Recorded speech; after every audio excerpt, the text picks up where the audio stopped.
Өргөн үзэгч танд энэ орой мэндийг хүргэе. Хөгжил 21 ярилцлагын энэ удаагийн дугаар эхэлж байна. Дорногов аймгаас би та бүхэндээ мэдчилж байна. Засаг дарга Бачаргалын өрөөнд бид хүрэлцэн яриад байна. За танд энэ өдрийн мэндийг хүргэе. Бидний хүлээн авч цаг зав гаргасан тун их талархаж байна. Сайхан амарч байна уу? Ажил төрөл өдрөг байна тань. Сайхан амарч байна. Та бүгдээ энэ зам үлзүүтэй сайхан байна уу? Үлзүүтэй сайхан байна. За бид цувралаар 21 аймгийн засаг дарга нартай яг өнөөгийн цаг үе нийгмийн эдийн засгийн орчин нөхцөл энэ хүнд хэцүү цаг үед бас хэрхэн яаж ямар бодлого дэвшүүлж ажлаа хамжуулж урагшилж байгааг бас соруулжлахаар хол замыг туулж байна. За Дорногов аймгийн тухайд хоёулаа яг өнөөгийн цаг үед ямар ажил дээр илүүтэй төвлөрч ажиллаж байна. Ковидын энэ хүндрэлтэй нөхцөл байдал та бүгдийн ажилд бас хэр төвөг учруулж байна. Эндээс яриагаа эхлүүлье гэж бодож байна. За тэгээд Монгол хүн байна. Амны бэлгээр бас өвчин зовлон ярьж эхлээд бол яах вэ? Мэдээж хэрэг хэдийгээр одоо улс орондоо яар цар тахлын нөхцөл байдал хүнд байгаа ч гэсэн бид нийгмийн болон эдийн засгийн бусад салбарынхаа үйл ажиллагааг бол хэвийн явуулах ийм одоо бодлого зорилтын хүрээнд ажиллаа зохион байгуулад бол явж байгаа гэдгийг бол хүчиж хэлье. За цар тахлын нөхцөл байдал бас амаргүй байна. Ялангуяа манайх чинь замун олон улсын боомттой, ханги хөлийн боомттой, ингээ хоёр хөлийн боомттой. Замун одоо автозам, төмөр зам, босоод ангилгийн замын хөдөлгөөний эрчим ихтэй. За уул уурхай салбар нэлээдгүй одоо ажилдаг ийм одоо орон нутгийн бүс онцлогтой шүү дээ. Тэгээ энэ хүрээнд бол бид бас цар тахлаас шалтгаалж хөлийн одоо боомтуудыг ногоон бүс байлгах энэ одоо онцгой комиссийн зорилтын хүрээнд амаргүй цаг хугацааг тулж байна. За гэсэн хэдий ч бид бас эдийн засгийн нийгмийнхээ бусад салбарыг үйл ажиллагааг хэвэн явуулах ийм одоо арга хэмжээг бол зохион байгуулаад бол явж байгаа гэдгийг бол хэлье. Улсын төсвийн болон орон нутгийн одоо хөгжлийн төсвийн сангуудаас санхүүжүүлж энэ онд ойрын хугацаанд томоохон хийгдсэн бүтээн байгуулалтын тухай ямар үр дүнг хүлээж байгаа вэ? Энэ тухайгаа бас ярь.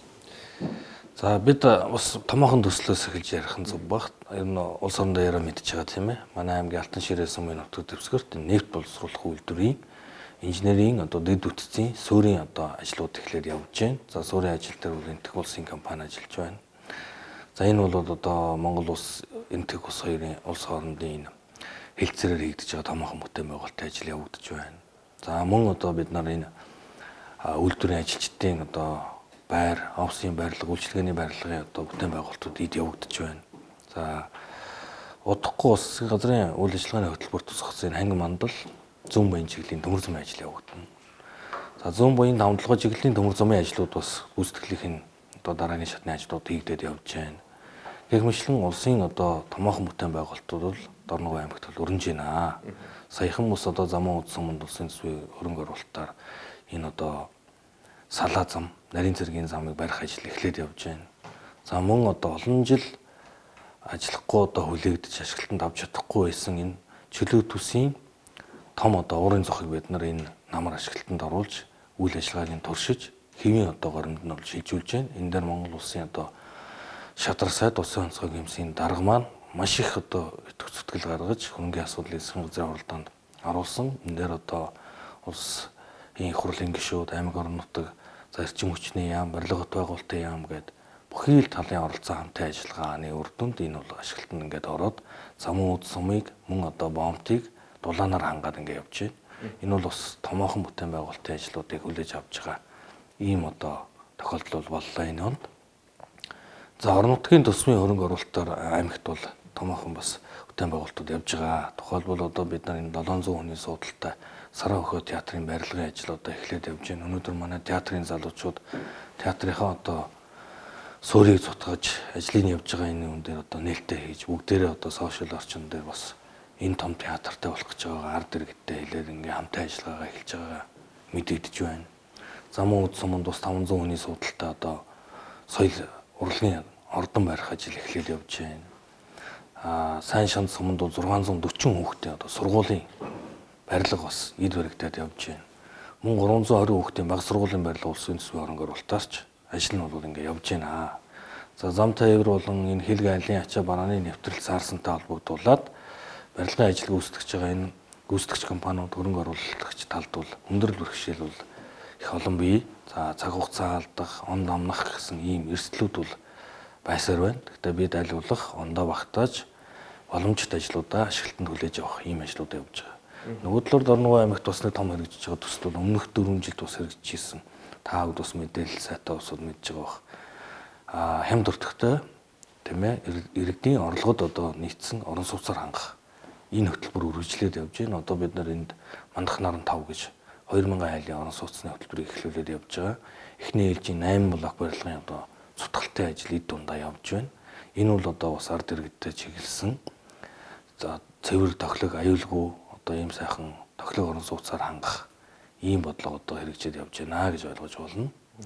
За мөн одоо нийгмийн салбар бид нар бол энэ соёл боловсролын салбар ялангуяа хүүхд багчуудын энэ хүмүүжил ёс суртахуун дээр бас анхаарах багаас нь одоо иргэдээ бас өвдөх хүмүүжилттэй эрүүл сарвал болгож хүмүүжүүлэх замун ахмад наснуудаа бас анхаарч халамжлах гэдэг ажлууд байдаг. Энэ хүрээнд бид нар одоо энэ жил аймгийнхаа хүүхдийн цуслан барьж ашиглалтанд одоо нэг 15 хоногийн дараа хүлээж авах гэж байна. За мөн ахмадын сүүлийн барилга эд баригдаад явж байна. За хүүхдийн паркийн барилга маань бас баригдаад ингэ явж байгаа. За ер нь бол 14 сумтай манай аймаг чинь. 14 сумандаа бол улсын төсөв, орон нутгийн төсөв, орон нутгийн хөгжлийн сангаар жигд одоо бүтээн байгуулалтууд өрнөд явж байгаа. Өнгөрсөн 4 жилд эхлүүлсэн бас нэг томоохон ажил бий. Манай аймгийн одоо бараг бүх сумдууд инженерийн одоо шугам сүлжээ өгөхий уурын зуухтай, цэвэрлэх байгууламжтай, цэвэр усны одоо шугам хоолойтой ингээд бас 21-р зуунд тохилог одоо орчинд ажиллаж амьдрах боломжийг хөдөөгийнхөө сумд авчиж байгаа. Ирэх одоо энэ мөрийн хөтөлбөр дээр бол үлдэж байгаа 2 сумаа бас холбох ажлыг бид төлөвлөд явж байна. Энэ жилийн хувьд бол одоо 2 сум энэ шинэ бүтээн байгуулалтаа хүлээж авах гэж байна. Тухайлбал одоо Дэлгэрэх сумн дээр энэ шинэ уурын зуух, инженерийн шугам сүлжээ одоо улсын комиссийн ажиллажсэн. Бид туршилт тохируулга зөвшөөрүүлэх ажлыг нь хийгээ явж байгаа. Тэгээ энэ ажил бол хөдөөгийн суманд очиж байгаа залуу боловсон хүчин, за мөн тэнд амьдарж байгаа ард иргэд маань ая тогтой орчинд амьдрах, тийм ээ, байгаль экологийн дөрвөлт, хөрсний бохирдлоос хамгаалах гэдэг маш олон талын ач холбогдолтой. Сургуулийн хүүхдүүд маань одоо цэвэр тохилог юм 0-тай болж байна. Цэцэрлэг маань болж байна. Энэ бол бас бид 21-р зуунд амьдарч байгаагийн хувьар бас дэлхийн иргэдийн жишгт нийцгүүц байдлаар одоо аж төрж суух ийм боломжийг бүрдүүлэх ажлыг бол явуулж байгаамаа. Энэ бол томоохон ажлууд. За нөгөө талаар та бүгд бас мэдэж байгаа. Ханги хөлийн бомбыг тавталгаатай холбох хүнд даацын хатуучлалтай автозамын бүтээн байгуулалт маш идэвхтэй явж байгаа. Ялангуяа манай аймгийн нутаг дэвсгэр Хатан булаг сумын нутаг дэвсгэрээр 227 км явна. Энэ ханги мандлын бомбоос чиглэж байгаа зам бол сүүрийн ажлууд бол маш эрчимтэй явж байна. Тэгээ эх онд бол шууд хучлалтаа хийгээд ингээд дуусгахнаа гэдэг 6 сард бол хүлээлгэж өгнө гэсэн ийм төлөвлөгөөтэй ажиллаж байгаа.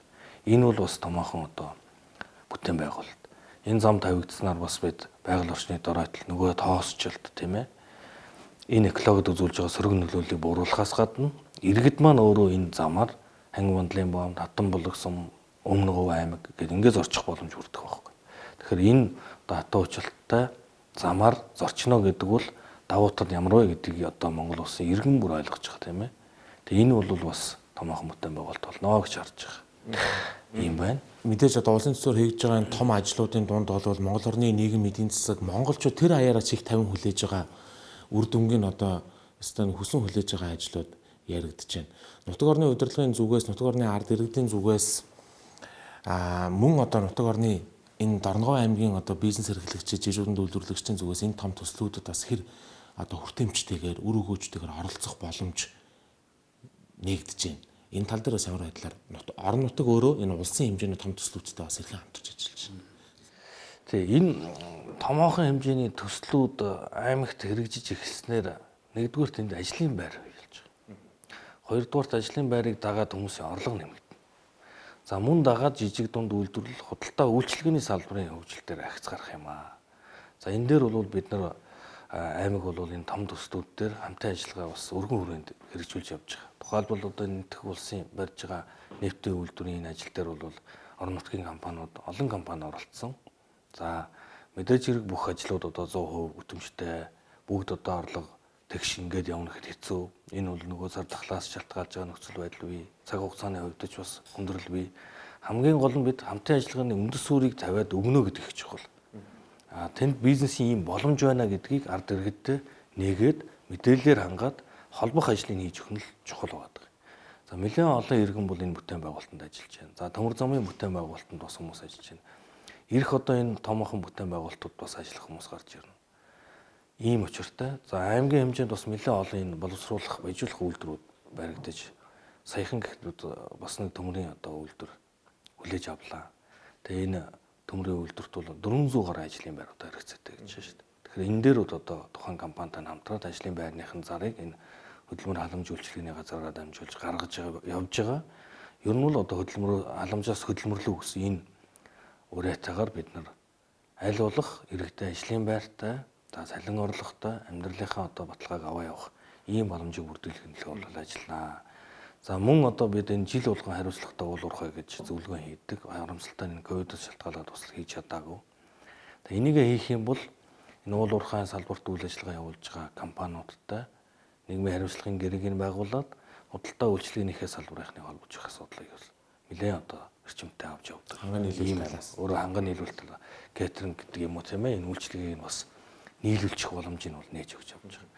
За ер нь бол бид нар энэ хэлгээл хаагдаад бас хүндрэлтэй байгааг бүгдээрээ мэдэж байгаа. Тэгэхээр бид бол дотооддоо одоо үйлдвэрлэлээ хөгжүүлэх. Ялангуяа хүнснийхээ одоо хэрэгцээг өөрөө хангахгүй бол болохгүй нэ гэдэг харагдаж байна шүү дээ.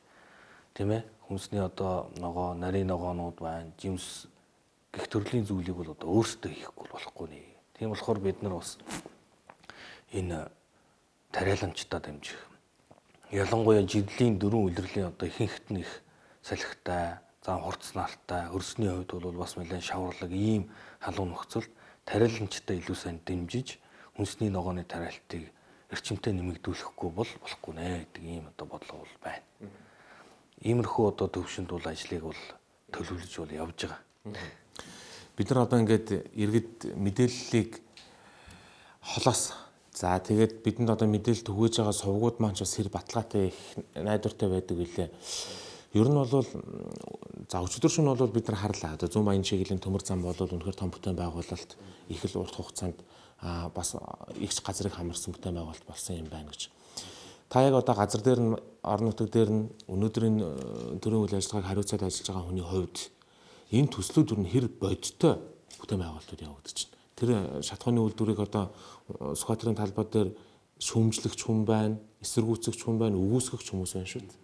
Энэ төмөр замын асуудлыг одоо аваасан шороо байна гэж ярих хүн байна, хийсэд алга боллоо гэж байгаа хүмүүс байна. Тэгэхээр бидний хувьд яг аль мэдээлэлд нь итгэх хэрэгтэй. Та газар дээр байгаа хүний хувьд өөрийнх нь зүгээс мэдээлэл өгвөл ямар мэдээлэл өгнө? Тий. Ер нь бол бид нар чинь арчилсан орон шүүмжлэл үзэл бодлоо илэрхийлэх аль ч өнцгөөс нь болж байна, болохгүй байна ч гэдэг юм уу те.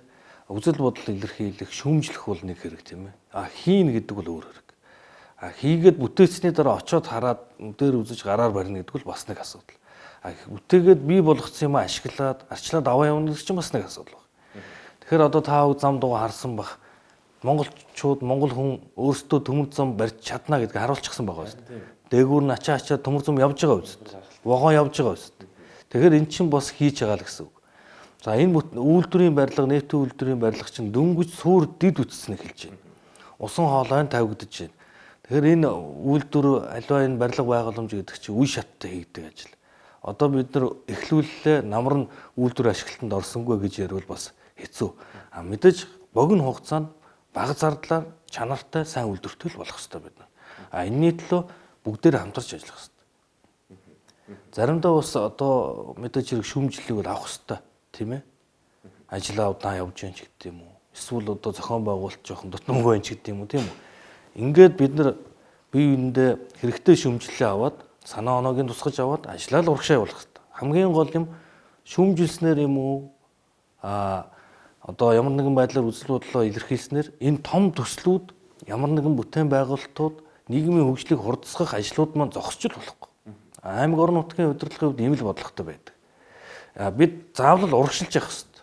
Тэгэхгүй бол бидний энэ одоо байранда байгаал би нэг ажил хийхээр нь эн чинь болохгүй наа гэж зогсоогооддаг ч юм уу тийм ээ. Ингээ яваад л хэцүү. Мэдээж хэрэг байгаль экологид хортой хохиролтой ард иргэд одоо хүмүүс одоо экологийн байдлын хүний эрүүл мэнд, амьтны эрүүл мэндэнд хортой энэ одоо уул уурхай гэдэг юм уу. Ийм салбарын үйл ажиллагаа хууль тогтоомжоор хоригдсон, хязгаарласан энэ үйлдэл дээр бол бид нар бас хөл тогтоомжийнхаа хүрээнд арга хэмжээг аваад явах хэрэгтэй. Хамгийн гол юм бол бид энэ хөгжлийн ганц одоо суур асуудал бол дэд үтцийн асуудал байгаа шүү дээ. Дэд үтцээ маш сайн болгох хэрэгтэй. Одоо бид нар харж байгаа шүү дээ. Ганцхан замун үдээр л одоо Монгол улсын энэ ачаа бараа орж ирж байна. Уул уурхай буюу нурмаг ачаанаас өөр төрлийн ачаа бүгд бараг замун үдээр орж байна. Гэтэл бид яагаад энэ уртлынхаа бомбтыг өргөдөхөд хоёр бомбтоор энэ одоо юг авч болохгүй байгаа юм. Тийм ээ. Тэгэхээр энийг хараад бид нар бол эх 4 жилд ханги мандлын бомбтыг бол өргөдгөж энэ өөр төрлийн ачаа орж ирдэг болгоё. Бид зөрөөд тэнд нүрс уул уурхайн бүтээгдэхүүнээ гаргаж байна. Зөрүүлээд бид нар тэгвэл хэрэгцээтэй бараа бүтээгдэхүүнээ ордог болгоё. Хоёр гарцтай болчих юм бол бид нар яах вэ? Төмөр замаар бүгд тээвэр нь хийгдвэл бас хурдан болно.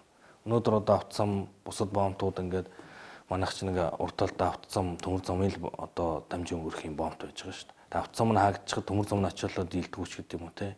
Ийм олон асуудал байна. За нөгөө талаар бид нар энэ логистикийн төвүүдийг аягүй сайн байгуулах хэрэгтэй. Сайн шанд, зүүн баян, ханги мандал, замын үүд гэдэг ингээд уурай замын энэ бомбтуудыг өргөх хэрэг байна. Ингэжээж бидний ачаа бараа таваар эргэлт нэмэгдэнэ. Энэ замуудын бомбт орчин зөвхөн Гятад улсын бараа орж ирдэггүй байхгүй. Дэлхийн бараа орж ирдэг. Тэгэхээр бид нар энэ дэлхийн бараагаа олноор нь хүлээж явах гарц суугаа, ачих буулгах терминалаа, тээвэрлэх тэр төмөр зам, автозамынхаа энэ дэд үтцээ нэн тэргүй элчинд өргөтгөж сайжруулж бид нар дараагийн бүтээн байгуулалт хөгжлийн асуудал хэрэгтэй шин. Энэ үхэндээ гэж асуухад одоо бид нар их дураараа л амныхаа зоргоорч гэх юм уу? Ямар нэгэн оюун дүгнэлтгүйгээр л шууд үзэл бодлоо илэрхийлэх бас юм тохиолдол байгаад их юм. Хилээ хаагаад ингээд дотооддоо амьдрья гэдэг одоо зөрөгтэй санаачлалуудыг гаргаж байгаа хүмүүс ч одоо их байгаад идэг болчлаа. Замын үдийн бомбт ямар нэгэн одоо ковидтай холбоотойгоор ч юм уу за улс төрийн бас үйл ойлголцлоос болдог ч юм уу эсвэл бол олон улсын авч хөргөжүүлж байгаа арга хэмжээнээс болоод ч юм уу ингээд тодорхой хугацаанд зогсох, хаагдах энэ арга хэмжээг авч эхлэхэд л ерөнхийдөө одоо энэ төрийн бодлогоор ажиллаж байгаа хүмүүсийн хувьд бол яаж хүлээж авдаг юм бэ? Энэ нэлээд одоо айцтай сэдв шиг л санагдаад идэг болчлоо сүүлийн үед. Тэгэхээр бид бас нэг түүхийг их сайн бодож хармаар юм шиг байна.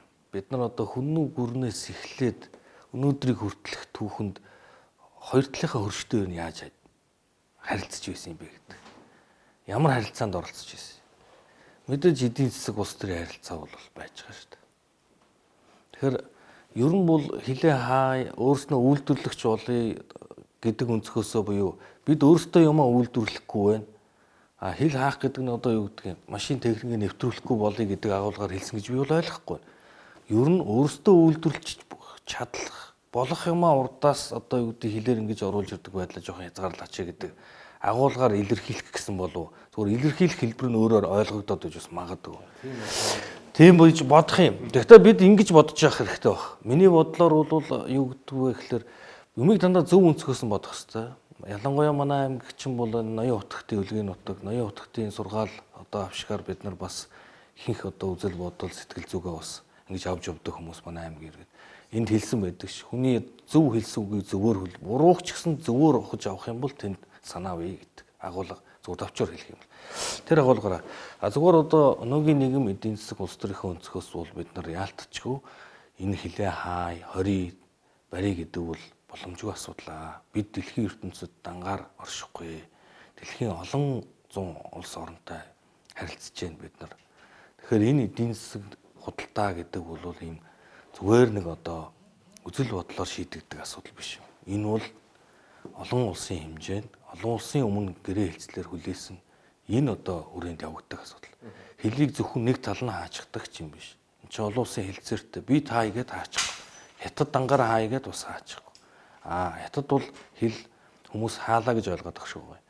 Манайхаас татаа авах асуудал дээр төр татаа авахгүй баяа. Төмөр замаараа тээврийг үүсгэх яг төмөр замаараа явуулж байгаа. Урдтал танги мандлын бомбтоор мөн ачаа тээвэр явагдаж байна. Тэгэхээр хил хаагдсан гэж байна. Зүгээр иргэний зорчих хөдөлгөөний хувьд энэ зардахлаас шалтгаалаад хязгаарлалчихсан ийм асуудал бол байна. Тэгэхдээ бид энэ зардахлыг даваа туулаад энэний ар дээр эдийн засаг эрчимтэй сэргийх ёстой.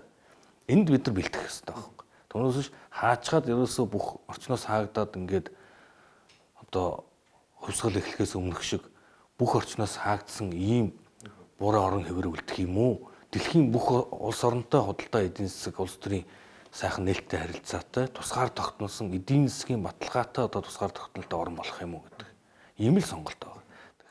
За би нэг сонирхсан хэд хэдэн сэдвүүдийн хүрээнд нэг жаахан өсчээд асуугаад байгаа юм шиг санагдаж магадгүй. Гэхдээ бид нар богино хугацаанд олон мэдээлэл авахыг зорж байна. Босоод ангилгаа олон улсын одоо ач тээврийн зам бол одоо бидний хамгийн чухал бас ярих ёстой сэдвүүдийн нэг.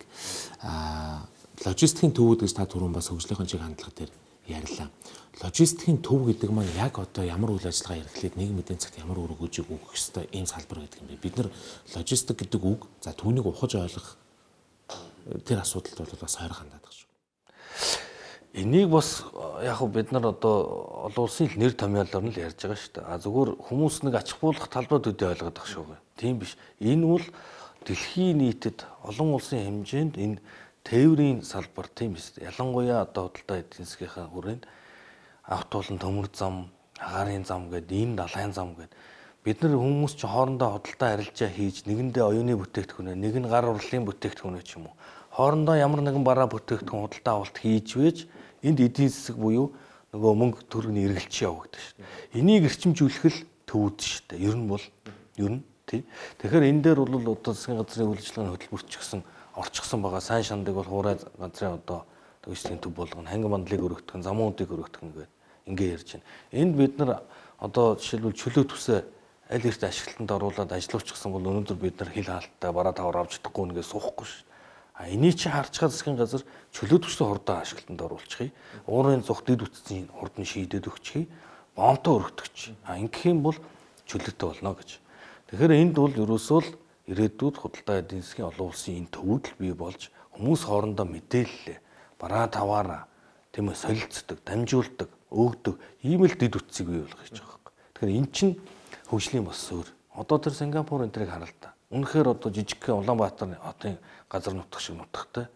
Гэтэл ямар хөгжилтэй байна. Гэтэл бид ямар боломжтой газар суучгаад яаж амьдарч байгаа гэдгийг харах хэрэгтэй. Тэгэхээр энд бол бид нар аль болох олон улсын нийтээр хүлээн зөвшөөрөгдсөн зам суртахуун хэм хэмжээний худалдаа эдийн засаг улс төрийн тэр орчин нөхцөлтөд нийцэж амьдрах ойлголт байна. Би яагаад энийг яриад байгаа юм гэхээр манайх олон улсын бомбттай. Бид нар зоргоороо яг тэр бомбтойхоо үйл ажиллагаа ганцхан талын хүсэл эрмэлзлээр явдаггүй юм байна гэдгийг хатуу ойлгож авч чаддаг байгаа байхгүй. Тэгэхээр ингэж харилцаж явах юм байна л гэж. Ийм л ойлголт юм бэл.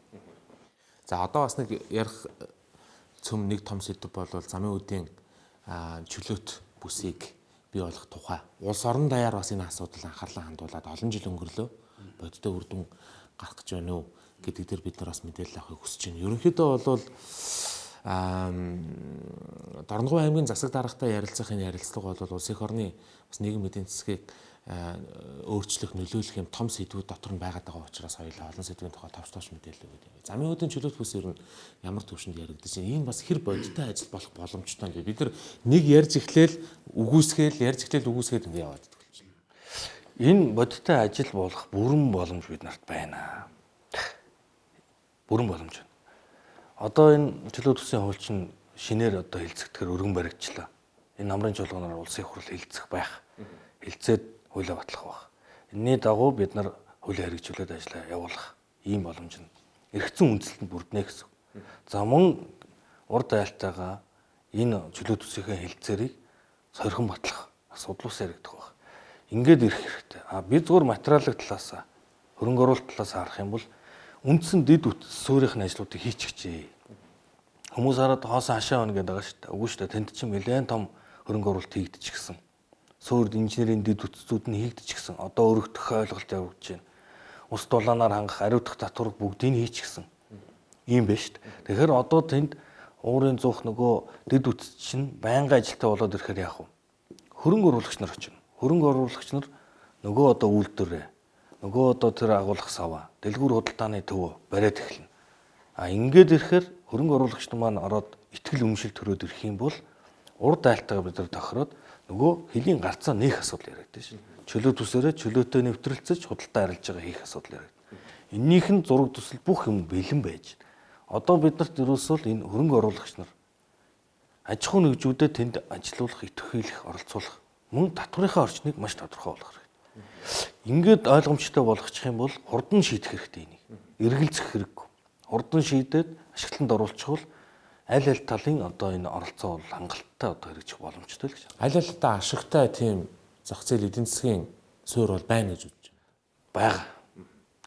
Тэнд мэдээж хэрэг энд чинь одоо хятад улс бол одоо дэлхийд үйлдвэрлэлээрээ одоо тэргүүлж байгаа орн, үйлдвэрлэгч орн шүү дээ. Бид нар чинь худалдаа авахч орн байгаад шүү дээ. Тэгэхээр бид яагаад бас өөрийнхөө хэмжээнд үйлдвэрлэж болох юм аа үйлдвэрлээд худалдаалж болохгүй юм бэ гэдэг асуудал. Мэдээж хэрэг гаднаас авах хэрэгтэй юмудаа авч ил таараа. Авч ижил энэ одоо нийгмийн амьдрал чи явна шүү дээ, тийм ээ. За хоёулаа макро том сэдвүүдийн тухай бол бас нэлээдгүй ярилцлаа. Тодорхой бас энэ бол бидний сонсохыг хүсэж исэн зүйлүүд байлаа л да. Бид нар яг ийм мэдээллийг ингээ бодитоор авч чадахгүй байгаад байлаа.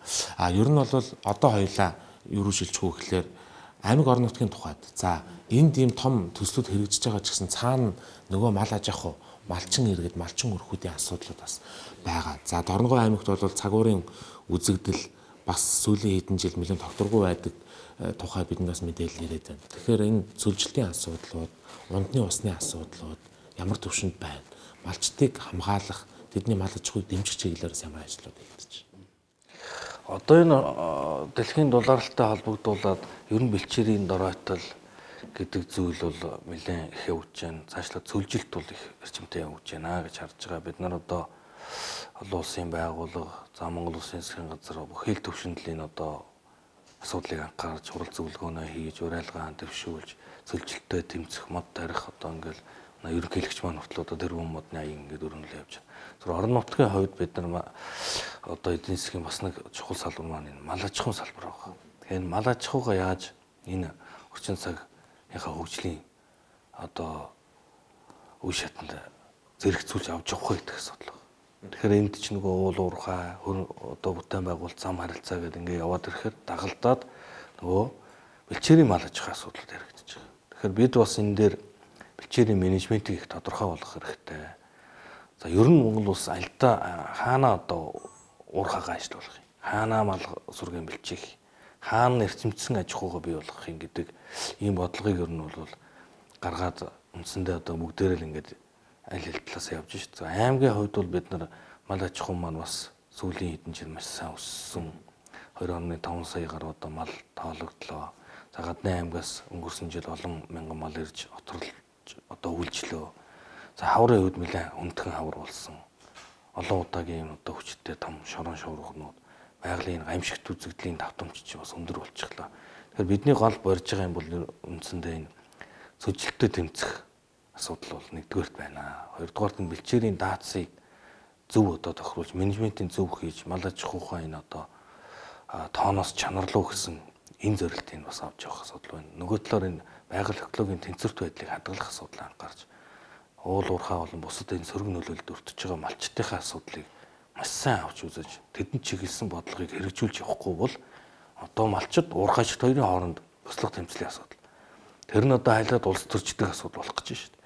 Тэгэхээр энэ дээр бол бид нар бас энэ хууль зөрчсөн, хуулийн бус аргаар одоо авсан ийм одоо уурхайг бол дэмжихгүй гэдэг ийм байр суурьтай. Тэгээ ер нь одоо зарим манай та бүхэн бас мэдж байгаа тийм ээ 70 жаргалан сум дээр хамгийн олон лицензтэйсэн Монгол улс. Тэгээ бид бол энэ дээр одоо анхаарах цаг болсон. Энэ дээр дуу хоолой, иргэдийн дуу хоолой маш их явж байгаа. Ялангуяа манай малчдын. Тийм болохоор ер нь бол өнгөрсөн 4 жилд ажиллаж исэн засаг дарга маань одоо улсын хурлын гишүүн болсон та мэдж байгаа. Энэ ашиглалтын лиценз, байгууллагын лицензүүдийг эдийн засгийн одоо ач холбогдолгүй, байгаль орчинд одоо сөрөг нөлөөтэй энэ байдал талаас нь авч үзээд бэлчээрийн доройтолд оруулж байгаа байдал, хүрэлцэн хангамжаас нь болоод дандаа бууруулах, цуслах ийм арга хэмжээ авч ирсэн. Үнний үр дүнд бас маш олон тоогоор олгогдсон байсныг цуцлсныг одоо бас та бүхэн мэдж байгаа. За нөгөө талаар бид нар ундны усны болон бэлчээрийн усан хангамжийн асуудал. Жил болгон бид нар хөрсний одоо гадаргын ус бол багасж байна. Дандаа гүний худаг гаргаж байна. Одоо улс орон нутгийн төсөв иргэдийн оролцооны төсвөр гаргаж байгаа худгууд чинь доор хойд 60-аас цаашаа 150 м, цаашлаад бүр 200 м л орох гэж байна шүү дээ. Тэгэхээр усны сан бүхий газруудыг улсын болон орон нутгийн тусгай хэрэгцээнд авч хамгаалъя. Тэгээ эндээсээ тэр усныхаа одоо нөөцөө авч үлдэхгүй бол бүгдийг одоо бид нар ингээд ухчдаг юм уу? Эсвэл одоо эн чинь хэн нэг нь олгочд юм уу? Ингэх юм бол одоо энэ нутаг оронд амьдарч байгаа малчид иргэд бид нар чинь ирээдүйн хойч маань яах? Энэ агуулгаар бид нар энэ тусгай хамгаалалттай газар нутгийн хэмжээг өргөтгөж байгаа. Жил болгоны иргэдийн хурлаар бараг тодорхой хэмжээний газруудыг хурал болгон дээр авчих. Ингэж хамгаалтаа хийжээж ажиллана.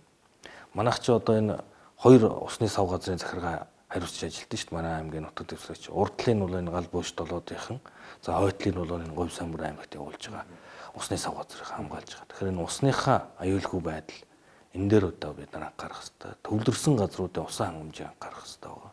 Эх оны төсвүүдээр бол бид нар одоо энэ сайн шанд сум дээр ихэд усан одоо 3,000 куб метрийн усан санг одоо байгуулъя.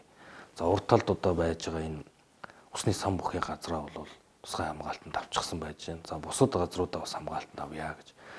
За мөн үйлдвэрлэлд идэвхтэй явж байгаа одоо нефтийн үйлдвэрч бас усах хэрэглэнэ. Тэгэхээр энэ дээр зохистой хэрэглээг нь хангах асуудал. Усны нөөц сан үүсдэг одоо тэр их булганд бий болдог газраа бас хамгаалах асуудал байна. Тэгээ энэ чиглэлд нь бид нар ямар нэгэн байдлаар энэ усны нөөц сан бүрдэх газар бол тэртээ нэг урт нэртэй хууль гэдэг хууль байгаа ш. Энд чинь одоолт хүчинтэй байгаа. Энийхэн хэмжээнд хадгалалт одоо хамгааллыг бол сайжруулъя.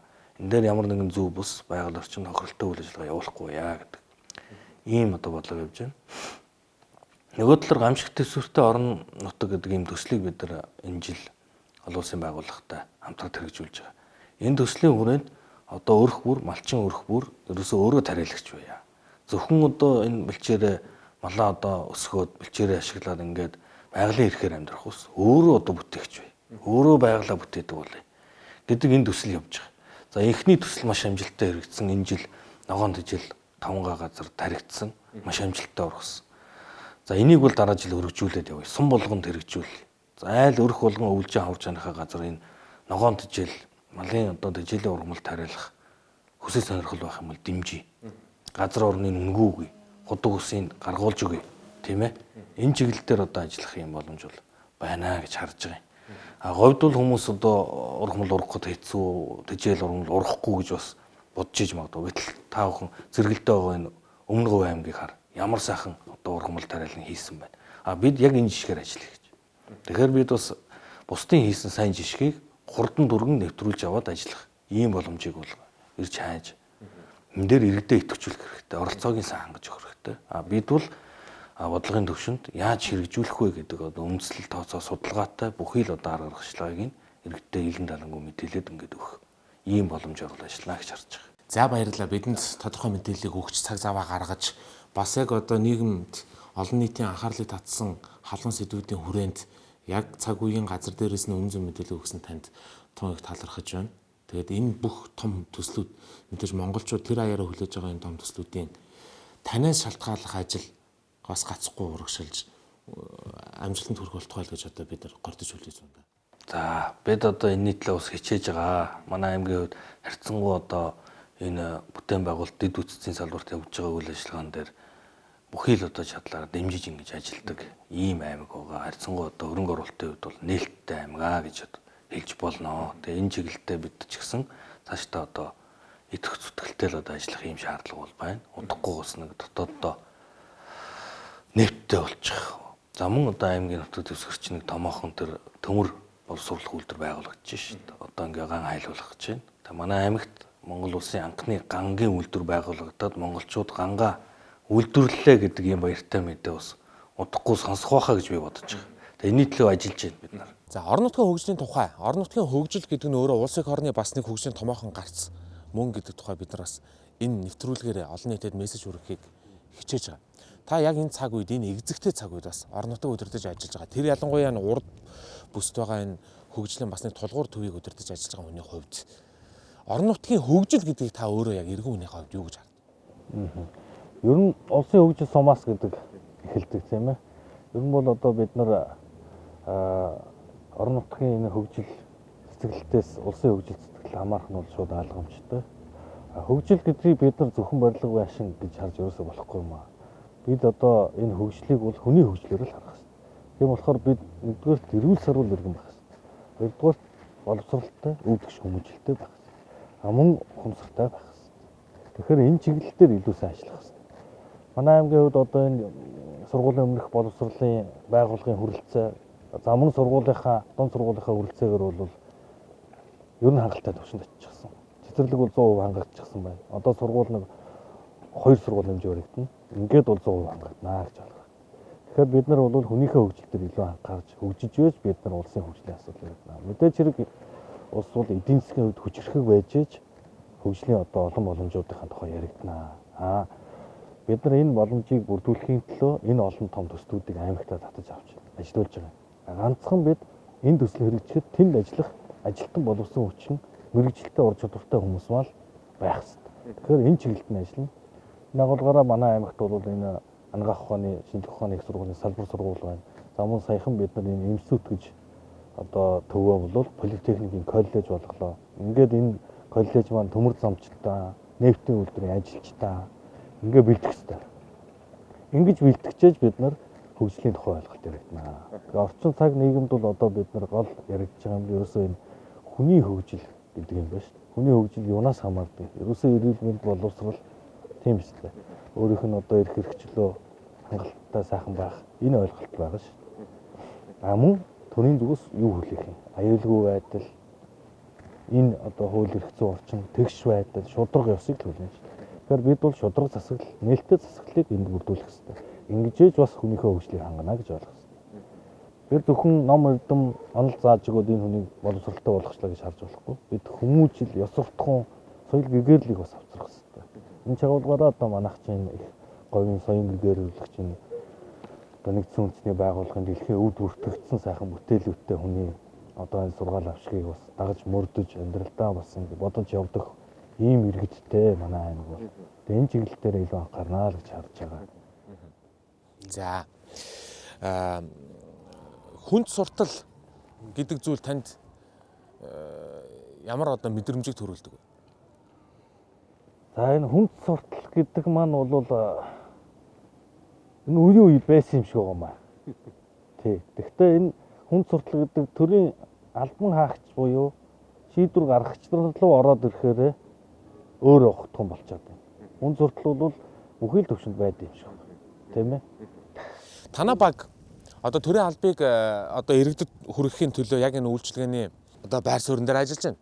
Танай баг энэ хүнд сурт гэдэг зүйлийг иргэдэд нээлттэй, ойрхон, хүртээмжтэй, түргэн шуурхай байх гэдэг энэ чиглэлд одоо 21-р зууны төр засгаас иргэдийн хүсэн хүлээж байгаа одоо эхний алхмууд бол эдгээр болчиход байна шүү дээ. Тэгэхээр энэ талд та ямар арга хэмжээг авч бас бага яаж удирдан зохион байгуул чиглүүлж байна? Тэг би бас ер нь бас өмнө тэр хүний эрхийн салбар, за хувийн хвшлийн салбарт ч бас ажиллаж үзсэн. Тэгээ энэ альва төрийн хүнд суртал гэдэг бол байж боломгүй дээ. Энэ чагуулгаараа төрийн үйлчлэгийг цахим хэлбэр шилжүүлнэ гэдэг маань тухайн хувь хүн буюу тухайн албан тушаалыг эрхэлж байгаа хувь хүний үзэл хандлага, тухайн өдрийн зан ааш авираас хамаарахгүй болох гэдэг асуудал. Тэгэхээр юу гэж юм бэ гэхээр энэ хүн суртал үүсгээд байгаа, бий болгоод байгаа шат хамжлагын асуудлыг байхгүй болгоё гэж. Хоёрдугаар төрийн албан хаагч гэсэн иргэн хүн, бидний дунд амьдарч байгаа иргэн хүн, тэр агуулгаараа төрийн албан хаагчнаа бас чадахжуулах, мэрэгшүүлэх, ёс зүйтэй байлгах энэ тал дээр нь илүү анхаарай гэж. За ер нь бол Орон аймгийн хэмжээнд бас энэ онцгой комиссийн үйл ажиллагаа одоо энэ ковидос шалтгаалсан хүндрэлээс шалтгаалаад 20 цэрийн дэглэм сахиулах гэдэг маш олон шүүмжил гарч байгаа. Энэ бол одоо нэвтрүүлэхгүй байна, оруулахгүй байна, хүн сурталтай байна, зөвшөөрөл олохгүй байна гэдэг юм уу. Олон асуудал байна. Тэгээ энэ болгон дээр бид нар бас дүгнэлт хийж, судалгаа хийж, хариу арга хэмжээ авч, иргэдэд түргэн шуурхай үйлчлэх, иргэний тавьсан асуудлыг маш хурдан шийдвэрлэх ийм байх хэрэгтэй. Ерөөсөө иргэд маань хүсэж байгаа юм бол төрөөс үйлчлэгээ хүсэж байгаа. Тэр хүссэн үйлчлэгийг нь хурдан чанартай хүргээд өгчих юм бол энд хүн сурталын тухай ойлголт байхгүй болчих واخ. Тэгэхээр энэ үйлчлэгээнүүдэл бид нар илүү цахим, илүү нээлттэй, ойлгомжтой болгоод авах хэрэгтэй. Ингэх юм бол хүн сурталын ойлголт байхгүй болно. Үнэхээр одоо хамтын шийдвэр гаргах ёстой ийм одоо тохиолдлууд байх юм бол энийг мөн тухайн ажиллаж байгаа баг хамт олон хурдан шийдэл өгчдөг. Хуулийнх нь хүрээнд шудраг нээлттэй байхад хүн суртал байхгүй болчих юм байна шүү дээ. Тэгээ хувь хүний хүчин зүйлээс хамаарах маш олон асуудал бий. Тийм болохоор бид нар ялгаагүй л мөн хүнээл хөгжүүлэх асуудал. Үзэл хандлагаа өөрчлөх хэрэгтэй байна. Мэдээж хэрэг хууль бус шаардлага юм уу шийдвэрлэх боломжгүй хүсэлт тавьчихад энийгээ шийдвэрлэж өгөхгүй байна, хүн суртал гаргаж байна гэвэл бас нэг өөр асуудал ойлгогдох байх. Аль болох бид нар бол нийгэм баян, амьдрал баян, хүний хүсэл шаардлага гэдэг бол хязгааргүй. Энэ дээр зогтсон өөрийнхөө чиг үүрэх эрх хэмжээнд оногдсон үүргээл чин шударгаар биелүүлцдэг ийм л төрийн албан хаагчтай, ёс зүйтэй төрийн албан хаагчтай байхад энэ хүн суртал гэдэг юм бол арилна гэж харж байна.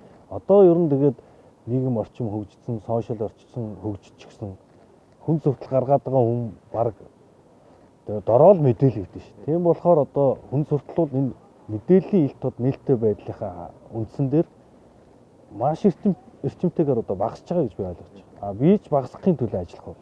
Тэгэхгүй бол бүх талд одоо хүн сурталтай зөвшөөрөл олохдоо хүртэл удаадаг ийм байдал байх юм хэцүү. Миний хувьд одоо хүлээж авсан иргэд байгууллагын бас уулзсан хүмүүс бол одоо бас ойлгож мэдэрч хүмүүст хэлдэг баг. Би асуудлыг маш хурдан шийддэг. Ийм шийдэхин төлөөс зорддог. Тэгэхээр ингэж хурдан шийдвэрлэснээр дараагийн олон асуудлуудаа түргэн шуурхаа шийдэх боломж олж байгаа. Одоо нэг хүн өөр дээрээ өргөдөл сар дарж байхын оронд хурдан шийдээд дараагийн 30-40 өргөдлөө шийдчихвэл ажил нь хурдан явна гэсэн. Би бол ийм бодолтой ажилдаа бас ингэж л ханддаг. Хүмүүстэй ч ийм шаардлагатай. За энэ том сэдвүүдийн төгсгөл би нэг л асуулт асуухыг хүсэж байна. Засаг даргын ажил гэдэг ер нь хэрэг өөрийнхөө золиослдог ажил юм бэ. Харахад нэг сайхан том дарга гэж бид нар төсөөлөхөөс биш яг цаанаа ямар одоо гал асч байна. Яг золиос гэхээр их олон төрлөөр л ойлгогдох бах. Зүгээр юм ахотоо гэх юм уу, үзэл бодлоо гэх юм уу, ар гэрээ гэх юм уу, эсвэл амьдралаа юм уу гэдэг ийм ойлголт олон талаас харах бах. Зүгээр бид нар золиос гэхээсээ илүүтэй юуг төвчих вэ гэдэг ойлголт байна. Маш их төвчээр шаардах ёстой ажил, маш их хариуцлага байх ёстой ажил. Тэгээ ямар эрх ашигыг эрен бэлэх вэ гэдэг, өмнөө тавих вэ гэдэг ойлголт. Тэгэхээр хувийн эрх ашиг, за мөн гэр бүлийнхээ ч гэдэг юм уу, найз нөхдийнхөө ч гэдэг юм уу, энэ эрх ашигыг нийтийн төрийн үйл ажиллагааны эренбээс доогуур тавьдаг. Тэгээ энэ нь болохоор ар гэрээ золиослооч байгаа юм шиг, эсвэл хувь хүнээ золиослооч байгаа юм шиг харагддаг байж магадгүй. Гэхдээ би энийг бол золиос биш. Төр зүтгэх гэсэн хүн бол ийм хэмжээний эрх ашигын эренбтэй байх хэрэгтэй гэж би хардаг. Энэ агуулгаар би бол нэг золиос гэж харахгүй. Мэдээж хэрэг гэр бүлдээ юм уу, хувь хүнийхээ өөрийнхөө хөгжилд гадаад үзмжиндээ ч гэдэг юм уу, эрүүл мэндэд зарцуулах цагаа одоо бага хэмжээнд л байлгаж ийн гэсэн үг л дээ. Их их цагаа ажилдаа зарцуулж яана л гэсэн үг. Тэгэхээр засаг даргын ажил бол нэгэнт энэ албан тушаалыг төр одоо томилоод явуулсан бол төмний төлөө зүтгэх гэсэн бол зүтгэх ёстой. Бидний ажлаас энэ олон ард түмний одоо аюулгүй байдал, эрүүл мэнд, боловсрол гэдэг нийгмийн бүх асуудлууд, тэр байтугай улс орны бүх асуудал одоо хамаарч байгаа учраас бид нар энэ ойлголтын дээр бол золиос гэж юу санаж болохгүй. Би бол тийм л бодлоо. За баярлалаа. Хөгжил 21 ярилцлагын энэ удаагийн дугаарт Дорноговь аймгийн засаг дарга Бачааргалыг бид урьж өөртөө зочилж ярилцлаа. Бидний хүлээж авч уулзсан томыг талархаж байна. Нийгэмд хүлээлт үүсгэсэн олон сэдвүүдийн тухай танд мэдээлэл өгсөн байх гэж найдаж байна. Хөгжил 21 ярилцлагын дараагийн дугаараар эргэн уулзтлаа баяртай анхаарлаа хандуулсан талархаж байна.